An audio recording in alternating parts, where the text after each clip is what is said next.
Hello everybody and welcome to Absurd Hypotheticals, the show where we overthink dumb questions so you don't have to. I'm your host Marcus Lehner, and I'm joined here today by Chris Yee and Ben Storms. Say hi, guys. Hey, I'm Ben. Hey, I'm Chris. And I apologize for any background noise you might hear right now. There's actually a reggae band playing outside my building right now. What?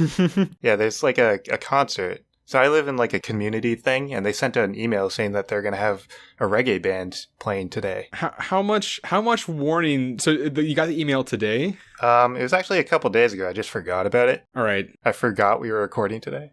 Yeah, emails have a shelf life. It's like a day. If you don't have to respond to that email that day, it's gone and forgotten forever. Right, yeah. So I'm on the 18th floor, so I'm pretty high up, but I can still, the music is pretty clear. I have noise-canceling headphones, and I can still hear it. Oh, Holy wow. shit. Yeah. That's impressive. Are they good at least? That's really the important bit. They say they're a reggae band, but they're just playing, like, covers of normal songs, it sounds like. Like normal reggae songs or just songs? Just popular songs. I don't know what a normal reggae song is, other than, like, Bob Marley. Yeah, I have no other examples either. Yeah, it's kind of the extent of my, exposure here. So I also don't know if you asked me if a reggae band was good or not, I'd probably just kind of shrug. I think every reggae band sounds good. It just reminds me of, like, Vacation. Right. I guess that's true. I'm pretty sure I would just think every reggae band is just Bob Marley, because I realized that that's my entirety of my knowledge of reggae bands. Is like, hey, Bob Marley does it, and if it kind of sounds like Bob Marley, it's going to be reggae. And if it's a reggae song someone showed me, it's probably Bob Marley. And it sounds like it's kind of true for you two also. Yeah. So, yeah, if you hear music in the background, that's what that is. What if we don't hear music in the background? Give me a plan B. Then you should get your hearing checked. Can you hear the sounds of the steel drums, man? Actually, I think my microphone is directional, so it might be pretty good at canceling it out. So you might not even hear it. What if you went to that ear test they do in elementary school, and instead of beeps, they're just like, "Hey man, hey, you still with me, man?" I like it. I'll make those tests so much better.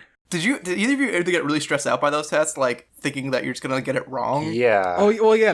Anytime there was they'd always have that point where there's a break of 10 seconds where there's no sound. Be like, am I deaf? Every one of those, I was like, oh my god, I'm deaf. I'm deaf. That's it. I'm done. I'm deaf. I'm dead. I'm just dead. I always get really nervous when I take an eye test too. Right. Yeah. I should be able to read this, right? He wouldn't be asking me to read it if I shouldn't be able to read it. I hate when they switch between the lenses and it's they're just slightly shitty but in different ways, and they're like, which one's better? And you're like, I don't know. I wish I could show you. I've learned you can say they're about the same. And they're fine with that, and that was the greatest discovery ever. And they have you read one line with one eye, and then they switch eyes, and you still remember what that line was, but you want to do it accurately. You actually want to read it. And I always feel like if I know that it was a T, but it looks like a Y now, if I say Y, they'll be like this guy's a fucking moron. He just saw it was a T. He just thought it was a T a second ago. What? Maybe we got to get him tested for Alzheimer's. Never mind his eyes. But anyhow, we're going to move on to our questions. And our first question today is, what if everyone was a Katamari ball? Ben, do you want to explain what a Katamari ball is? Sure. I'm familiar with this as a huge nerd. So there was a game back in the, mid-2000s, I guess? Was it 2000s? It was PlayStation. It was PS2. There's definitely one that came out in the 2000s. But yeah, a game came out. There have been more recent ones, but it was on PS2. So I think it was mid 2000s, called Katamari Damacy, in which you play a small boy, the Prince of All Cosmos, the son of the King of All Cosmos, who the King of All Cosmos basically lost the stars. What happened to the stars? Something happened to the stars. He lost them, or they disappeared, or they got destroyed. It depends what intro scene you're watching. Right, it varies. But basically, the stars were gone, so the King of All Cosmos has the Prince of All Cosmos go down to Earth and just collect a bunch of shit, and then throw up into the sky and turn it into new stars. And by a bunch of shit, I mean just literally anything he touches gets formed into a small, starting out small, increasingly large ball that basically anything smaller than it touches just sticks to it and becomes part of this massive growing ball. It's kind of like that. I don't know. Some people might have played that fish game where you're a fish and you eat smaller fish and that makes you bigger, and then you can eat bigger fish. It's kind of like that. Yeah. The basic idea is as you gain mass, anything like smaller than you is going to become part of your mass. And as you gain mass, you'll be able to get bigger things. It's kind of the thing we're going for here. That's kind of the idea. That sort of makes sense, guys. That pretty reasonable. Yep. Yeah, the word mass has now lost all meaning to me, and now it just sounds like something dirty. But yeah, we're good. I'm just gonna say mass about 8 more times just to really drive home the point that it's not actually a word. Mass. See? No one knows. All right. So when I started thinking about this, the first thing, literally, I want to make this abundantly clear. Literally, the first thing I thought of is that if this happens overnight, everyone's gonna wake up and have a pillow stuck to their head, and that's gonna be hilarious. I am not joking when I say that this is a great insight into the way my brain works. That is literally the first thing I thought of. That's hilarious. That's it. I think we don't need to do any more of the question or of the podcast. We've hit our nirvana. Right? Like, just sort of as I go forward in this answer, just sort of append to every statement I make, and also there's a pillow stuck to their head. So I really looked at it, as you might sort of, imagine from that intro, on a more personal scale. Sort of, if this were happening to just a random person, sort of how it would affect their life. Obviously, there are some pretty big impacts. The other thing, speaking of waking up, I really hope that you like whatever it was you wore when you went to sleep, because you're wearing it forever now. That could be good or bad. Hopefully you don't sleep in like some sort of complicated onesie situation. I don't know. That could be a little embarrassing for you. Yeah, that could be a poop problem. Yes, it could. I personally sleep in like an undershirt and underwear, so I'm pretty good. Just throw on like a nice shirt over that, maybe like a blazer if I want to be fancy, because you really only have one shot at that at this point. How does it work? Because like if you grab a shirt, is it just going to stick to your hand? So I kind of assumed that things could kind of be like, once it stuck to you, it was always going to be on you, but you kind of like shift it around. So like if you pick up your phone, you can kind of like slide it up your arm, if you need to like put it on your chest for like storage or whatever. Oh, now this is sounding like a convenience. It's basically just infinite pockets. Well, the problem is, as things layer onto you, you can't really get to the stuff underneath it. Right? So like you kind of have to be very cognizant of where things are on you and make sure you don't like lose anything down in the depths of your collection. One other thing I thought of is, if you wear contacts, you probably shouldn't do that because you can't get them out. And I'm not going to go too in depth on this one, but I learned that one thing that can happen when you wear contacts too long is eye ulcers. So just wear glasses. But stop saying such horrible words like mass and eye ulcers. Eye ulcers. Brought to you by Apple. As you're sort of seeing, everything you touch, everything you do is a very important decision now, because as you accumulate things, eventually I kind of assumed that you're going to get to a point where you really can't maneuver yourself anymore, as like all your things just kind of like hold you. So you kind of have a shelf life here. And anything you pick up is obviously going to be part of your forever. Like you brush your teeth, well, your toothpaste and your toothbrush are always just going to be on you. So I guess that's kind of a good thing, because like, you'll never be like out and need to brush your teeth, not be able to, but also you're just going to have like a tube of toothpaste like on your leg. I mean, that's gonna be your hands right there. Like, I think you have to pick to brush your teeth. Like, otherwise you're just gross. Oh no, yeah. Well, that's where I feel like the maneuvering things, I think, is an important caveat here, because otherwise it just, everyone's gonna be carrying around toothbrush and toothpaste, and that's it. So it's also a question like, is it raining? Because if you take an umbrella, you always have an umbrella, which once again, kind of convenient, but a little annoying maybe. Would you count raindrops? I would say no. Does water just stick to you? I don't think water sticks to you, because then... I say no too. Then that one... Although showering is not great because you can't get anything off, so... Water has mass, so... Yeah... Well, I think it kind of works in the way of the Katamari universe. Like, it works a little funky, where things like water and things that you wouldn't think stick to you don't really stick to you. Yeah, like dirt. Yeah, and on the other hand, the scale of things also kind of matters. Like, when you're really like your size, yeah, you're picking up toothbrush and toothpaste. But like, if you get bigger and bigger and bigger, like a house suddenly becomes like one object. Like, you're not going to pick up like something off a house once you're the size of the house. Yeah. Right. Yeah. Yeah, we're going by the video game rules. Exactly. Yeah. Which are vague at best. pretty vague. Yeah. So the other thing I really realized was that food in general is very problematic, because you really can't cook. So like, as an example, you can't use an oven.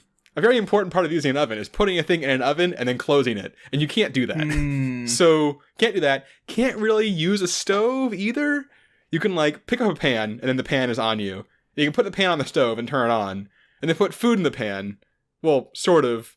You have to hold on to the food. You have to hold on to the food, and then you can't really get the food. You have to like move the food from the pan onto your body. I mean, I imagine you just hold the food on a pan while it cooks and burn your hand, and then eat it off of your hand. Well, no. You can get tongs and hold like a steak in tongs, and then eat it off the tongs. So you're okay. So you could probably like eat a steak one time, but I feel like we're gonna run into some more problems, so I'm gonna let Ben continue. Well, so yeah, that's sort of the issue there. Oh, well, also the other thing, knives are a very tricky proposition because you just are always gonna have a knife like on you somewhere, and like you're just gonna shift one day and just like stab yourself, and then like you could bandage it, yeah, but you can't ever actually remove the bandage. Which is not very sanitary. Sanitation becomes a very real problem because like also with food. So basically any food you eat is going to have some like remnant of it left on you. So like if you eat like packaged food, if you like, you know, have like a candy bar, the wrapper's going to stick to you forever. If you eat like an apple, the core you can't get rid of. Like banana peels, you have like a chicken wing, like a bone is kind of like on you somewhere. And because of that, you're going to have you're gonna have a bug problem. Oh god, Cheetos. Ben, Cheetos. No. Cheetos, nothing changed with Cheetos. Cheetos are exactly the same. You already can't get the dust off. Just imagine all food is Cheetos. Basically, and you yes. have an idea of what this is like. Well, but then, so you have a very real, very disgusting, very personal bug problem because the bugs will also stick to you. So that's great. The other thing I realized sort of going on from that is that cats are a problem because you know how cats they love nothing more than to rub up against your legs at the most inopportune time. Well, now every time is an inopportune time for both you and the cat. And we all know that cats, their favorite thing, aside from rubbing up against you, is to rationally react to things getting stuck to them. So cats are kind of an issue. So sorry, Marcus. Sorry, Rocky. Yeah, I'm fucked. So that's sort of some sort of fun little micro things. One other sort of bigger thing is that the idea of an economy doesn't work anymore because an economy is based around the idea of giving someone a thing for a different thing, which is now impossible. You can't give anyone money. Yeah, so economy is kind of... You have a credit card, though. I was thinking about that.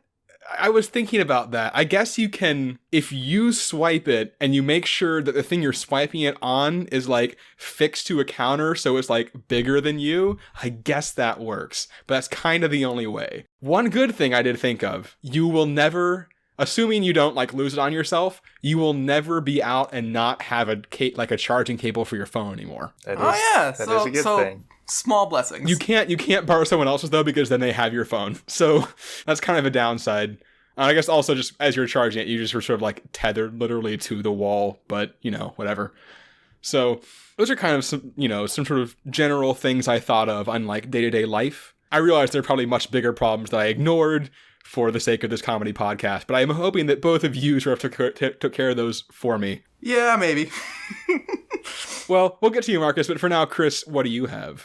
Yeah, so Ben, you kind of focused on like the bad things and like trying to avoid getting big. I tried to stay in the spirit of the game. The spirit of the game is you're trying to get as big as possible, as fast as you can. So I wanted to see how you do this. And basically, if you get like the biggest in the world, you win, right? So I wanted to see how to become the winner. So to do this, first, if you start inside, your first instinct will be to go as fast as possible. But you got to be really careful about this because you could very easily get stuck indoors. Ooh, yeah, doorways. So if you get bigger than a doorway, then you're basically just stuck inside and you're trapped. Game over. So I guess you actually have to get outside really quickly, huh? Yeah, so the first step is to get outside and be very careful about what you touch because you don't want to really touch anything while you're inside.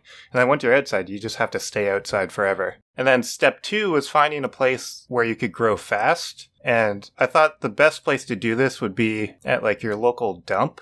Because the dump, they have a lot of like small things, but they're all gathered in one area. Right. So you can just like roll in the garbage and collect it super fast. Chris, why do you find a way to make your life absolutely the worst with every single one of these questions? Like, I'm not looking at the quality of my life. I'm trying to win this game of Katamari. I'm trying to be the biggest.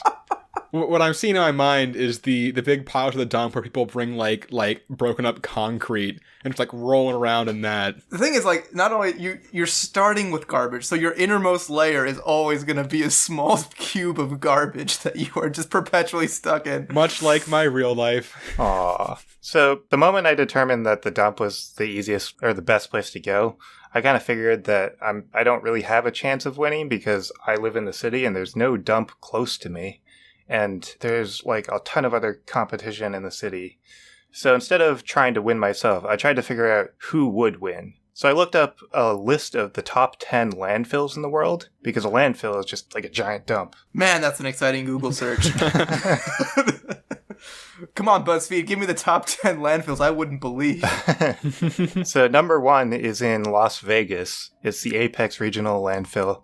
It has 22 acres, or 2,200 acres. The fact that the biggest landfill in the world, right? Yeah, in the world. Is in Las Vegas is somehow not at all surprising to me. Are you sure it's not just the name of Las Vegas is officially Apex?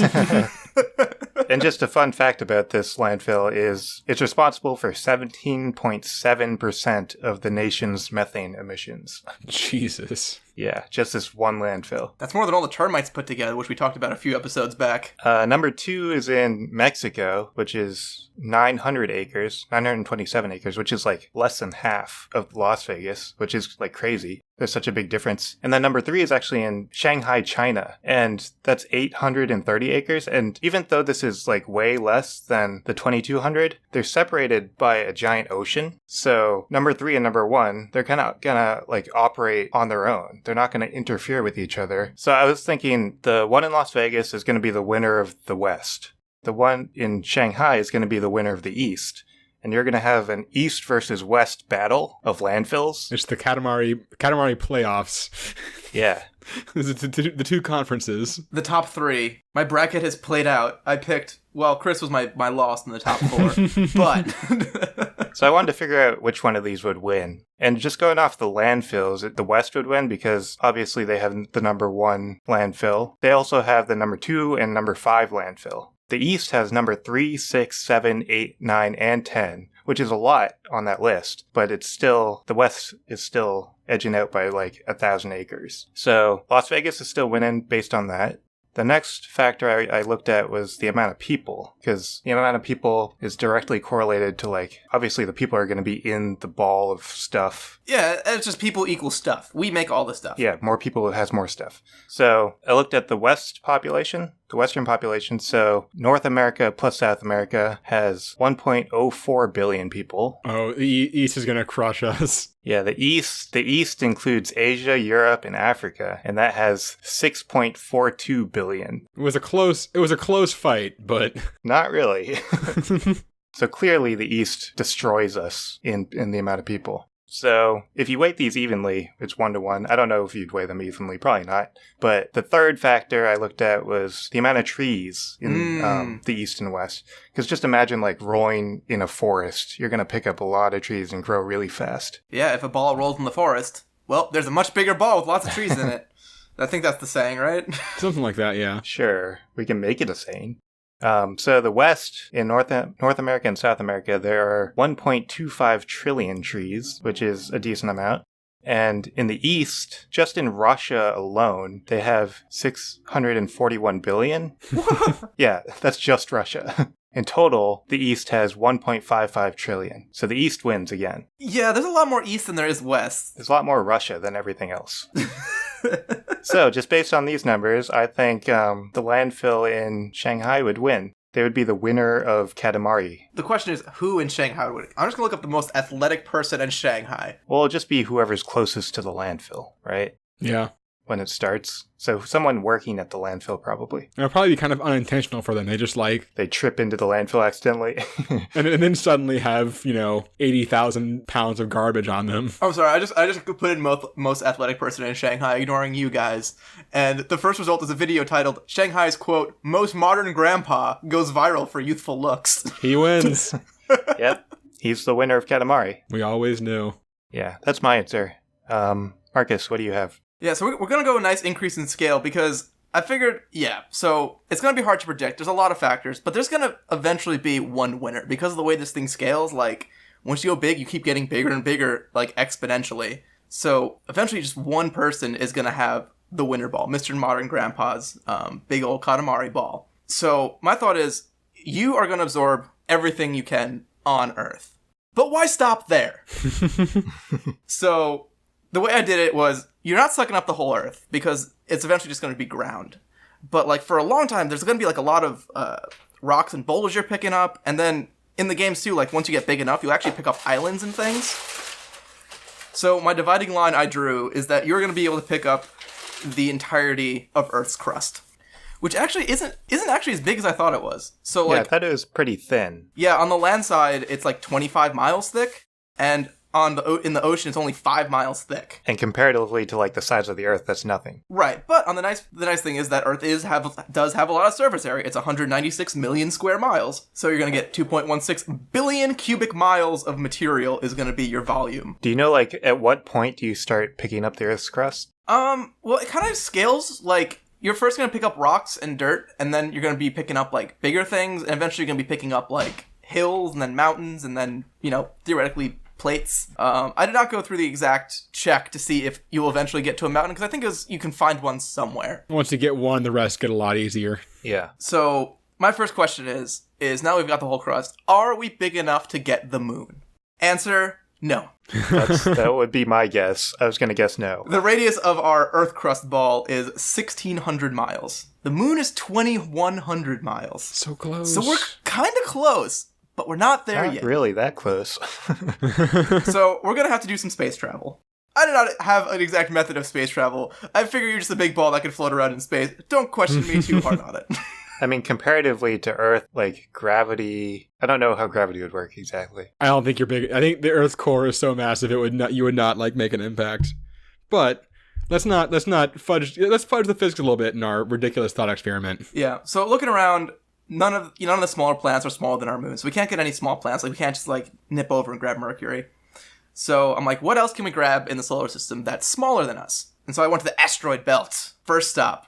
And in the asteroid belt, there's 116 million cubic miles of asteroids. All of them smaller than our current size. So I thought that was great. Go around, suck it all up, make a nice lap. But it only brings us from 1,600 to 1,630 miles. So there's actually not many rocks there.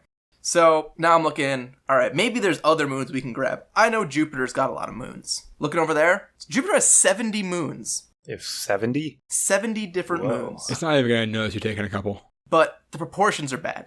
So it's got 66 tiny moons that don't affect us, and then 4 moons that are worth grabbing, but are bigger than us. So I'm like, okay, next planet down the list. Let's look at Saturn. Saturn's also got moons. Saturn's got 7 juicy moons. 6 of them which are smaller than us. And what the nice thing about Saturn's like, Saturn's got a ring made up of tiny little things. And since Saturn is so fucking huge, that ring's gotta be a lot. It's not. It's really not. What's the ring actually made of? It is 99.9% water. And the ice, so it's all made up of ice droplets that range from a meter or two, to super tiny particles. But like, the whole thing ranges from a mile to 30 feet thick. So the whole ring of Saturn has a fifth of the volume of the asteroid belt. So, sad face, the ring doesn't help us. We suck it up for good measure and we're thirsty. But, good news, the moons are good sizes for us. They are, the moons we can suck up are Mimas, Enceladus, Tethys, Dione, Iapetus, Rhea, and Titan is humongous, we can't get Titan. But that's still 6 out of 7, right? That's still 6 out of 7. They're between 250 and 950 miles in diameter, which is pretty good compared to our 1,600. Munch them all down, we boost up to 1,880 miles. Still not enough to grab our 2,100 mile moon. So where to next? We kind of used up, there's not a lot of moons left. None of them are really helping us right now. And asteroids are gone. So now we gotta look at the dwarf planets. We're gonna have to go way out of our way. How far are we talking here? I don't know the space distance, but I figure you have a lot of time.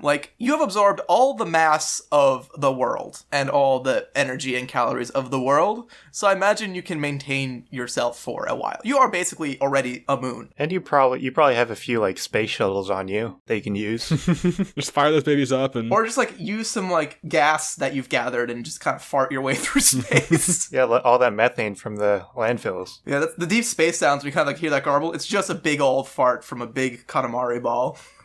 So, dwarf planets are actually the perfect size for us. They range from 880 miles in diameter to 1,500.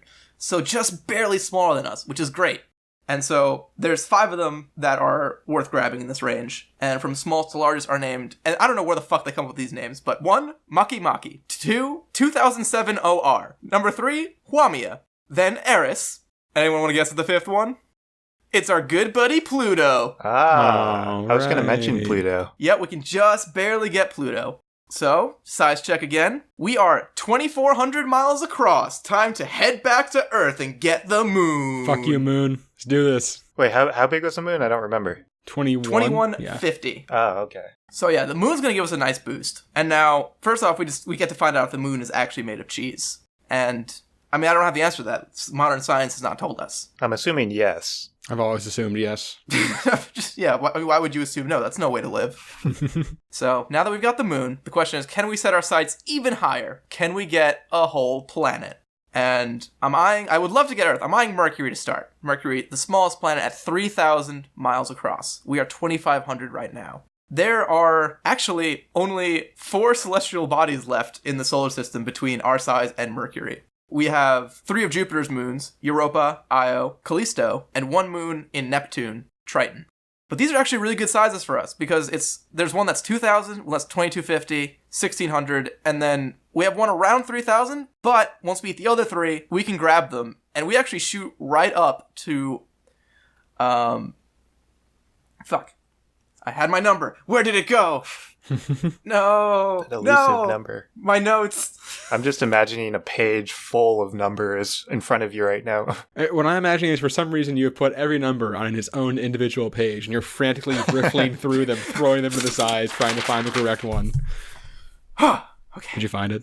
We did. I did. Yes. We have shot up to 4,237 miles in diameter. Still not enough, though, right? No, Mercury is only 3,000, so it's enough to grab Mercury. We can get the moon Titan. We can get Saturn's biggest, not Saturn's, Uranus's biggest moon, Ganymede, and we can even grab Mars. And we're going up 6,270 miles in diameter. It's pretty big. The next 2 biggest things are, and about the same size, are Venus and Earth. But sadly, they are 7,500 miles and 7,900 miles in diameter. So this is where the story ends? This is where the story ends. We are too small to pick up Venus and Earth. We couldn't conquer Earth. We got 2 planets. 2 out of 8 ain't bad. It's better than most people will do. Most people can't conquer 2 planets. I mean, I had thought about maybe like interstellar traveling to Alpha Centauri, because it's a similar star system. It's going to have some similar sized things around it.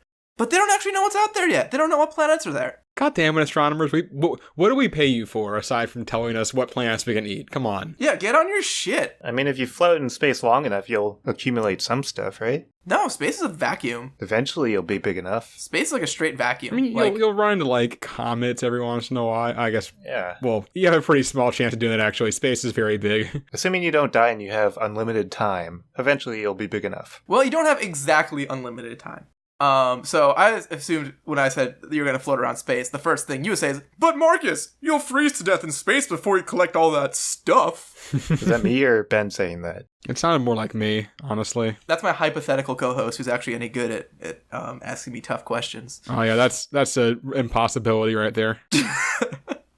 So I got into the fun world of thermodynamics, and based on our original size from the Earth, our stored heat is going to be 9.5 times 10 to the 27th joules of heat. And assuming that our whole thing is that our average body temperature of 98.6, because we are a healthy ball floating around, and hypothermia starts at just a degree below it at around 95, so I figured that's kind of the cutting off point. So based on the amount of heat we dissipate into the empty cold space of vacuum, we only have 1.9 million years to collect all our shit. Only. You gotta get on this. Yeah, but you don't know. Space is empty and things are far apart. You might not be able to make it to the next solar system. Well, I mean, didn't we at some point say how far away Alpha Centauri? Oh, I guess it was only like 4 light years, wasn't it? Well, but that's going to it's 4 light years. That's going to the speed of light, though, which we probably can't do. It really depends on how long we can sustain a fart. As with most things in life. Yeah, and we've lost a couple planets to slingshot around. We still got Jupiter as the big one, but Oh, also, I didn't mention it, but the sun is fucking, like, it's not even close. Like, we're never getting the sun. I was hoping eventually you'd make it to the sun, but... The sun has, I don't have the volume number, but the sun has 98% of the mass of our solar system. Yeah, that's a lot. Yeah, the sun is the end boss of this situation, and it's not designed for you to be able to beat it, so... Yeah, it's the end boss of the situation where, like, that you start next to the final boss of the game, and you have to play, like, the entire game to come back and try and fight it. It's, like, just not happening. So, pretty unrealistic that Katamari balls turn into stars, because stars are fucking big, and stuff is fucking small. That's sort of the wrap-up for this entire segment, isn't it? Katamari is unrealistic. Well, it's gotta be the wrap-up, because we're right on our way to our sponsors! Yay!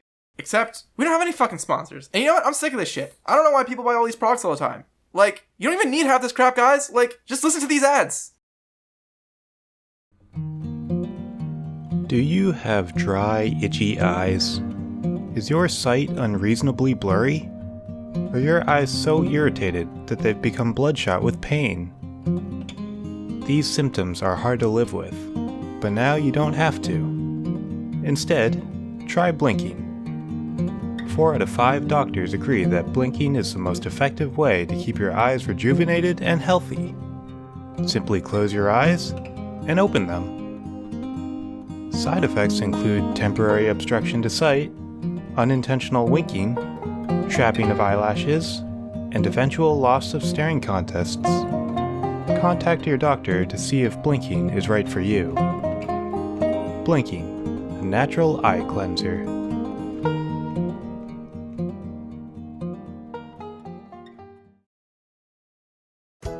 Do you feel tired?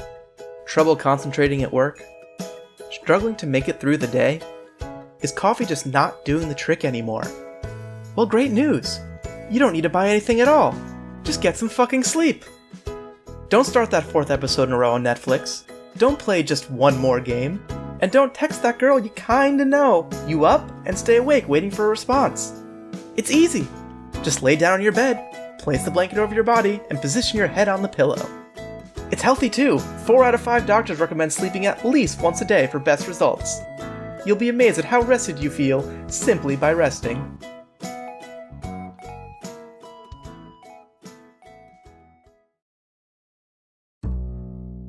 Do you find yourself feeling weak and frail most of the time?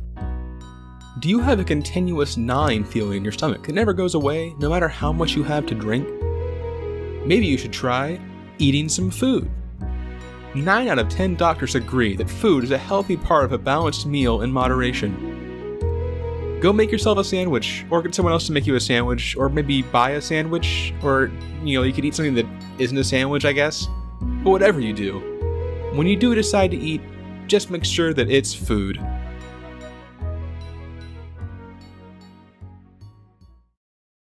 Alright, welcome back. Hey guys, is it too late to, amend my answer slightly from before?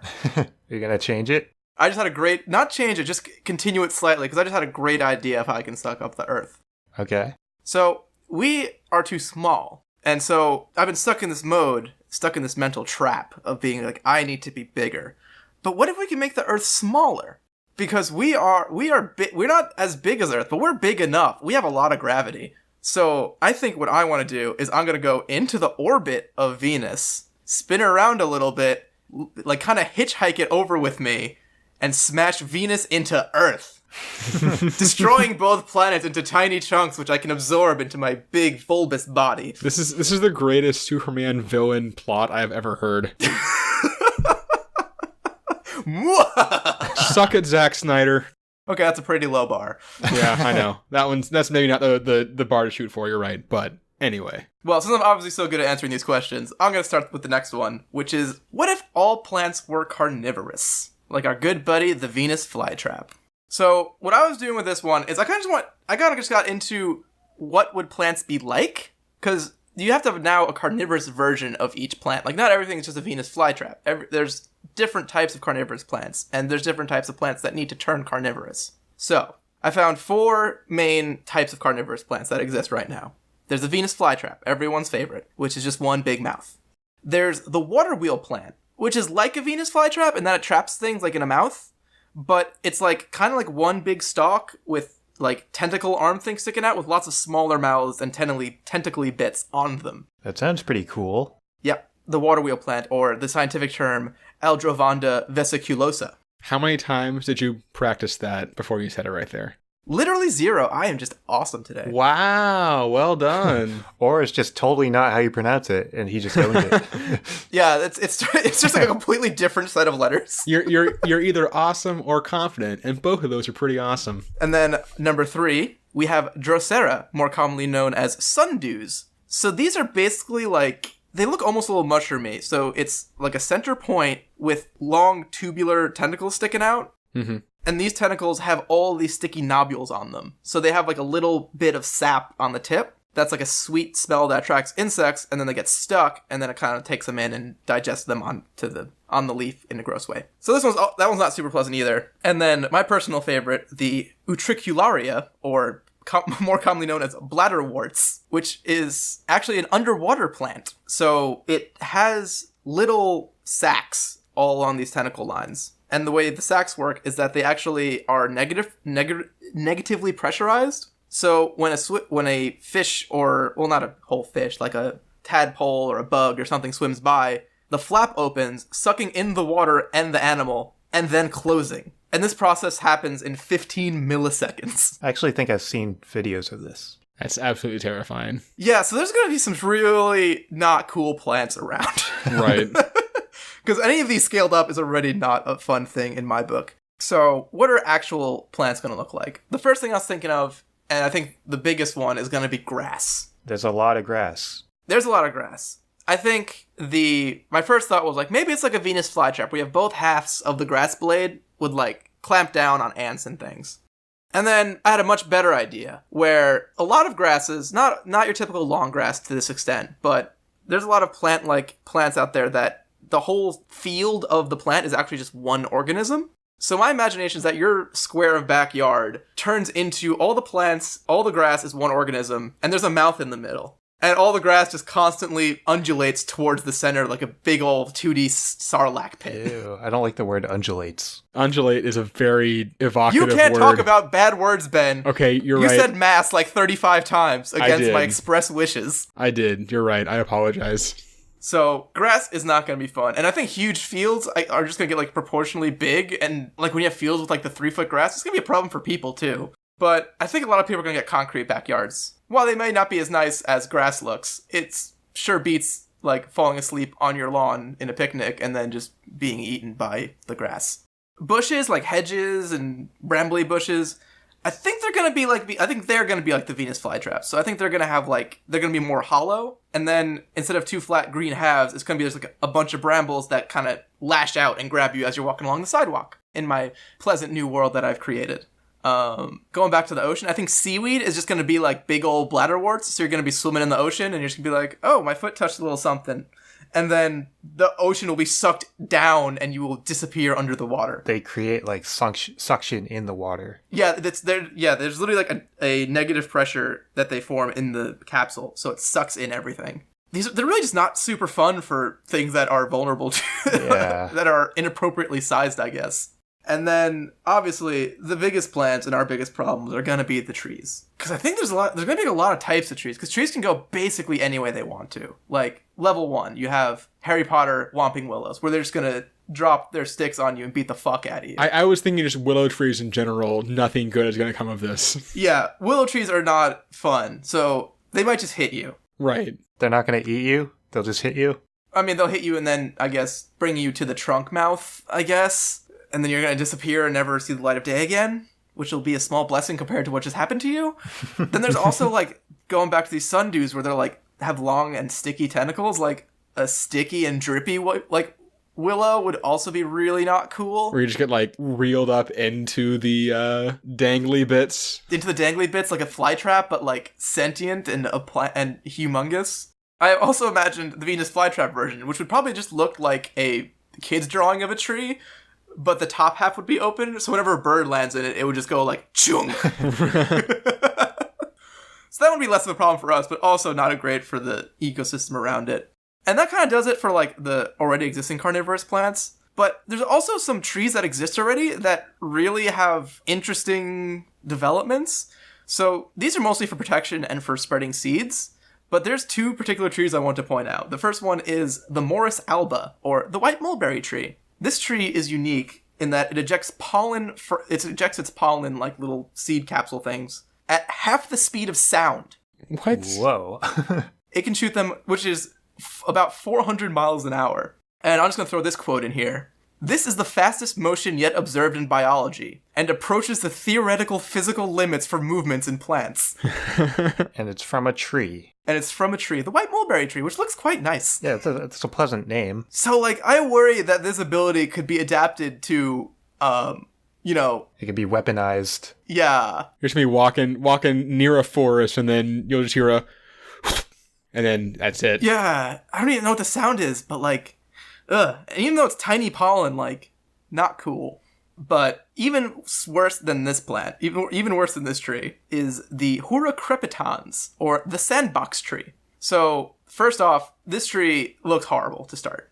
Basically, it's like a oak tree looking thing, but all the way up the stem, the trunk, is spikes, like just everywhere, it's like going to a heavy metal concert, like spikes everywhere. And this too shoots its seeds, but its seeds are bigger. It creates like these they look like little pumpkins, like maybe grapefruit size, and it can shoot like its real size seeds up to 150 feet. And the sound of these things exploding is equivalent to a gunshot. I thought you were going to try to mimic the sound with your mouth. Well, I can't because I'm not a gun. I'm not a human gunman who just has a... Kaplowy. That was accurate. Approximately. But yeah, these already have enough force to injure persons or livestock. And you may think that sucks. But in addition to it shooting you a lot in a horrible gun sound, it also has poisonous leaves, bark, and seeds. It's already very deadly without being carnivorous. Yeah, so if this thing has any mind to eat you, like, you just don't... Like, imagine going into a forest. You, like, jump into a pile of leaves because you're an idiot. And then you wake up, you're like, oh, I'm feeling a little woozy. And, like, you try to stabilize yourself on a tree trunk. Bam, spike in the hand. And you're like, ow! And you shout, and then there's a rustle. And then the forest goes quiet for a second. And then just an entire battalion of little pumpkin seeds explode, and you just die. And there's nothing left of you. And, yeah, I think that's going to be about the worst plant that's going to attack you. It's pretty terrifying. That sounds awful. I don't think I would ever go into the forest ever again. That seems like a smart idea in general in this hypothetical situation. Yeah. Yeah, it's just like you have to have so many different types of protection against these plants. Like, you gotta be able to stop sticky things, and mouth things, and bullet things, and, like, poison things. Never mind, like, the plants that, like, shoot out, like, clouds of pollen or stink that could just very easily be poisonous. The bullet things are the ones that I think caught me the most off guard. Yeah. Otherwise, I wouldn't say prepared for it, but at least maybe expecting it. If they can't shoot anything, you just stay away from the tree. Right. But they have long range. The one blessing I did find is I didn't find any plants that moved. That's good. So I didn't find any that's gonna be like hunting you. You didn't find any walking trees. Yeah, there's no walking trees. The only plants I can find that quote unquote move are ones that grow like in a direction, but that doesn't fucking count. You got some time to get away there. That's not a rapid process. So yeah, that's my answer. Chris, tell me about how you're gonna deal with your carnivorous plant world. So the way I approached this question was I looked at plants that if they're eating like animals and stuff, I had one realization that they would have a digestive system. And if they have a digestive system, that means that we have a poop problem. Oh my god. Of course. I like how we didn't answer on the Katamari question, where I think if you poop, it just gotta get stuck to your butt and you're fucked. But the plant question, we gotta yeah. Well, specifically the plant poop problem. the good old triple P. So, yeah, basically just all plants would poop, and since the plants can't move or anything, it would just like gather into a pile in one spot, I guess. Just next to like every tree, you'd have a pile of poop. Or be shot 150 feet away on at the sound of a gunshot. Yeah, I didn't know about those trees before. You do not want to go into the sandbox tree forest. So you'd want to stay away from like forests, and you definitely wouldn't want to go like camping or anything because it'd just be filled with poop. In the city, because we do still have trees in the city and stuff, I guess you'd need like a maintenance worker to like clean it up every once in a while. I mean, is it gonna factor against all like the homeless person poop that's already in the thing? You could like install like toilets for the trees, I guess, but that would be a lot of toilets. Also, like the scale of it, like, are you gonna make a little toilet for each blade of grass? Well, I was thinking like instead of soil, you could use like the material they use in litter boxes, and that could at least dry it up, right? I guess so. Yeah, that makes sense. I don't know exactly how litter boxes work, but I think they suck up the moisture. Yeah, they suck up the moisture and have an ability, like they have deodorizing properties. Yeah, so the city wouldn't be all stinky all the time. So that's a solution. But then instead of thinking of solutions, I was like, what if we turn this into a positive thing? What if you're just super into the poop? What if you're like, wow, there's poop everywhere? This is great. There's poop everywhere, and it is great, because we can turn poop into fuel. Woohoo! All right. So poop has a ton of methane in it, and you can burn the methane and generate electricity from that. So there are actually a lot of dairy farmers that are already doing this in Germany. There's like 40% of the dairy farmers are doing this. God, Germany's awesome. Yeah. So the way you do this is you take the poop and you put it through a process called anaerobic digestion, and that extracts the methane from it, and then you can ignite the methane. So I found a stat, with 150 pounds of poop, you can power 300 households per year, which is pretty good. 150 pounds of poop. Yeah. I'm trying to imagine how big a poop pile that is. Like, I'm trying to avoid imagining how big a poop pile that is, personally. Well, I weigh 150 pounds, so... So I was thinking, how much poop would we actually have to like work with? And I was looking specifically at grass. So I wanted to figure out how much one blade of grass would poop. So compared to a human, a person that weighs 160 pounds on average poops 1 pound a day. To scale that down, a blade of grass weighs 0.1 grams, which is 0.0002 pounds. And then proportionally, that means that one blade of grass will poop 0.00001 pounds per day. Well, that sounds like a lot, Chris. What are we going to do? But that's just one blade. So if we have like a field of grass... Yeah, what if you have like Gillette 5-blade grass? Well, I just wanted to look at like a front yard, because if we go on like a house-by-house basis, the front yard is like on average 8,000 square feet. So that's going to be about 65 or 56 million blades of grass. That's a lot of poop. Yeah, if you multiply that by 0.00001 pounds, that's 56 pounds of poop. That's a lot of poop. Per day. 56 pounds per day. That's a lot of poop. So that's enough to power 100 households per year. Well, so we don't have an energy problem. We have an energy surplus, definitely. Yeah, we have a lot of energy. By 100-fold plus. And it's a renewable source of energy. It's environment. So like methane is also a greenhouse gas, in addition to carbon dioxide. And when you burn methane, it does give off carbon dioxide, but you're getting rid of the methane. So there's like ultimately a benefit towards the greenhouse effect. I'm sure that's how that works.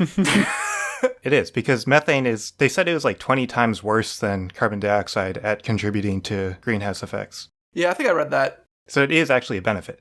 The problem is you're not going to be burning all of the poop, because there's just way too much poop. And like if you go into the forest and stuff, it's just all filled. And there's going to be a ton of methane. Oh no, are we blowing up the world again? So I didn't go too far into this because I kind of just realized this at the last minute. But there's going to be a ton of methane, and you're basically going to just accelerate global warming infinitely. Well, no, not infinitely. If we go back to our, what was it, the two of all animals the same size question? Yeah, termites, Yeah, right? termites had increased the level of methane in the atmosphere to the point where methane is a flammable gas in higher concentrations. Ah, yeah. Okay. So yes, we will just die in a fiery ball of fire. Well, at least it'll kill all those stupid sandbox trees. And we'll have energy. Perfect. So that was my answer. It turned into a poop answer. It always does. It always does. So what do you have, Ben? So I had not assumed that these carnivorous plants are quite as malicious as Marcus did. Oh, why wouldn't you assume that? Have you seen fucking plants lately, Ben? Did you assume that they poop? I had not assumed they pooped either, so we have very little overlap here, which is nice.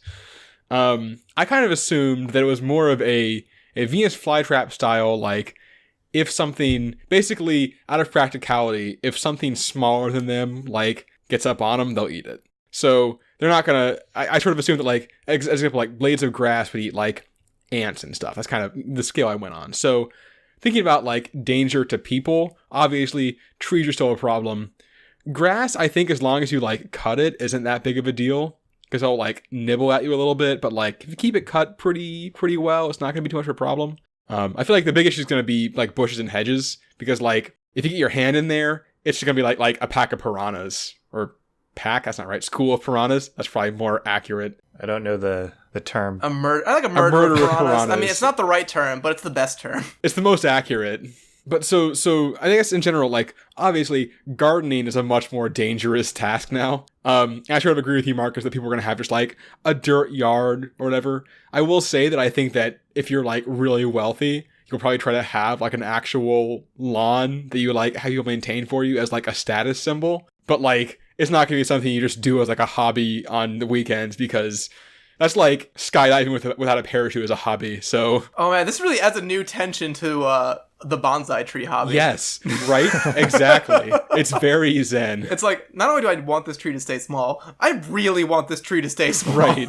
So from there I sort of went to like farming. I figured might get a little bit tricky was my first, my thought after that. But then I realized that farming is pretty much entirely like mechanized at this point. So like, I think you just have like armored tractors and you're kind of good. So really, I think like, in the way that humans directly interact with plants, I think, you know, you stay away from bushes and trees and stuff.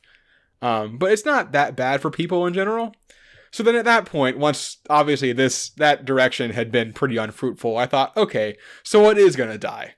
So first thing, like every bird, like literally every bird except for like ostriches and penguins and maybe some eagles, but not, some of the eagles are going to die, but like all the birds are just straight dead, right? Like there's no way out of this one. Birds are all going to die. Squirrels, obviously, you know, things that live in trees obviously going to die. I feel like most things are going to die. Well, we'll get to that. Most animals. We'll get to that one. So, one thing that at first glance is kind of a good thing, a lot of bugs are going to die.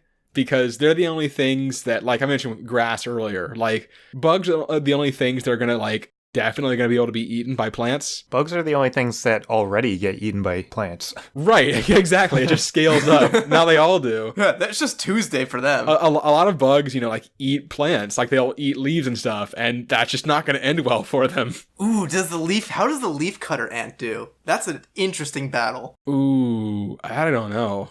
They put up a fight. Like, because I just imagine, like, there's like this blade of grass that's like chomping, and he's chomping, and they're both chomping at each other, but only one of them's gonna go down. I think if you have enough leafcutter ants, they'll be okay, but like, they're gonna lose some. It's not gonna be, they might like win the battle, but they're gonna lose the war eventually. Could you send in like your one decoy ant, your sacrificial goat, that gets nabbed and the thing closes up, but then it's like a little bit still, so the other leafcutter ant buddies cut it down, freeing the original ant, hopefully. Maybe. That is possible. I think we gotta make a video game to compete with Plants vs. Zombies, Plants vs. Ants. Oh, definitely. Ooh, that's very good. That's Ants vs. Plants is a very good name. It's a very strong name. I'm gonna write that down in my board game design notebook. One bad thing is that one bug that I don't think is going to be all that affected is the mosquito. And it unfortunately also is there's going to be more mosquitoes because a lot of mosquitoes are eaten by birds, which don't exist anymore. So lots of mosquitoes. But this is... Ben, can you stop making the worst fucking worlds? Oh, it gets worse. The mosquitoes aren't going to... No, it doesn't! No, it does. I'm sorry. The mosquitoes aren't going to be a problem for all that long. Because, so, one thing about plants is that approximately 80% of plant life on Earth is angiosperms, which means they need to be pollinated. And some of that is done by the wind, but usually it's done by insects. And obviously, those plants are going to eat all of those insects. And all those insects are 100% going to die. So then plants aren't really going to get pollinated anymore. So the plants are going to die too? Or they're not going to reproduce? So 50 to 90% of the human diet comes from flowering plants. Because flowering plants contain, you know, fruits, vegetables, rice, and wheat. So also, you know, wheat and like corn are things that we use to feed most like livestock. So basically all of our food is going to die too. So in the end, we also do die, it turns out, even though the plants don't eat us. Yeah, and you know what plant doesn't need insects to reproduce? The fucking sandbox tree. Goddamn sandbox trees. It's gonna be the only thing left, and our planet will literally be just, like, an automatic defense system everywhere at all times. So as always, one of my answers comes back apocalyptic. It just keeps happening, guys. I don't know. I mean, mine unexpectedly did. I guess that's true. Most of these wind up apocalyptic. We have to accept that. Can we address, like, one, fuck Venus flytraps for this specific reason.